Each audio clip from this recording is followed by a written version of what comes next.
خلينا نروح تاني بقى لقصه تانيه الحقيقه اللي هي تعتبر قصه انسانيه من طراز فريد جدا، وهي احتماليه هي قصه، يعني هي قصه بشكل عام. هي قصه يعني بتاعتك ولا بتاعتي؟ لا هي القصه يعني بشكل عام، مش افتراضيه. يعني احنا بنحكي قصص.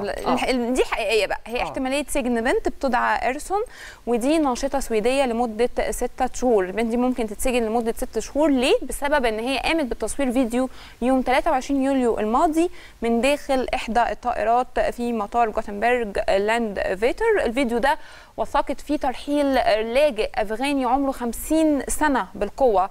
طبعا الفيديو زي ما حضراتكم شايفينه على الهواء اللي إيرسون نشرته على الفيسبوك عمل ضجه كبيره جدا، حقق اكتر من مثلا حوالي 5 مليون مشاهده.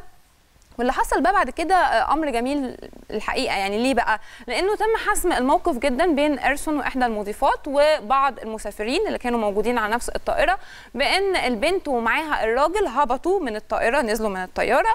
واكدت إيرسون ان هي كانت بتتصرف من منطلق اخلاقي، معتبره ان افغانستان ليست امنه للمواطنين العائدين.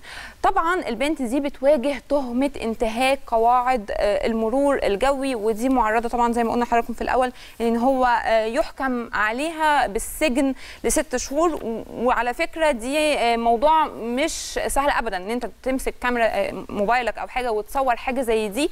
هو طبعا موضوع يعني ممنوع اصلا، عايزين نقول كده، وهو مش حكايه بقى نشاط حقوقي او لا، هو اصلا ده حاجات من الممنوعات. فمن الواضح ان البنت دي ممكن ان هي تاخد عقاب، وعقاب يوصل ل6 اشهر او اكتر. ده تصرف الدول المتحضره، ده تطبيق القانون، ده تصرف غير قانوني. انت اصلا تصور حاجه عامه، ما تصورش حد من غير ما تاخد اذنه. ده بالمناسبه يعني ده مبدئيا من زمان جدا. يعني مش معنى ان موبايلك فيه كاميرا ان انا من حقي بقى اي حد كده ابص له هي اقوم مصوره. فالجو بقى الفوضى والمهلبيه ده لا، مش يعني ما بيشتغلش عندهم، ما فيش الكلام ده، لان عندهم قوانين ملزمه وما ينفعش ان هي تسمح لنفسها فجاه ان هي تصور زي مثلا هصور منشاه حيويه. لا، مش فيش حاجه اسمها كده، ممنوع اصلا، ممنوع. صحيح. طيب